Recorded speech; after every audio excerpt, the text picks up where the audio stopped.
Hello friends, welcome to Josephine Shakila kitchen. நம்ம Josephine Shakila கிச்சனில் இன்றைக்கி வேலைக்கிழமை சமையலாக தாளிச்சி இட்லியும் மசால் வடையும் எப்படி செய்யலாம் பார்க்கலாம் வாங்க ஃப்ரெண்ட்ஸ். இன்றைக்கி வேலைக்கிழமை மசால் வடையும் தாளிச்சி இட்லியும் சாப்பிடணும் போல் இருந்ததுனால நாங்கள் செய்தோம். தேவையான கடலப்பருப்பு நைட்டே ஊற வச்சுக்கலாம்.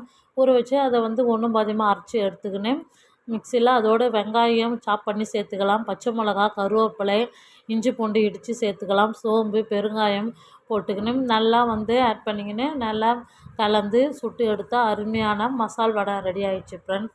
நம்ம ஆசைப்படுறப்போ செய்து சாப்பிட்டா தான் நம்மளுக்கு இதுவாக இருக்கும். எனக்கு தாளிச்சி இட்லி கூட அந்த வடையை அப்படியே குழம்புலாம் எதுவும் தொட்டுக்காத சாப்பிட்டா ரொம்ப பிடிக்கும் ஃப்ரெண்ட்ஸ். உங்களுக்கு பிடிக்குமான்னு சொல்லிட்டு கமெண்ட் பண்ணுங்கள் ஃப்ரெண்ட்ஸ். அதே மாதிரி தான் நானும் இன்றைக்கி சாப்பிட்டேன். காலைல தம்பிக்கு அவரைக்காய் சாதத்தோடு உருளைக்கிழங்கு போட்டு தொக்கு வச்சு கட்டி முட்டை போட்டு கொடுத்தான்ட்டேன். எங்களுக்கு சாதம், தயிர் இருக்குது, அவரைக்காய் தொக்கு, மீன் குழம்பு.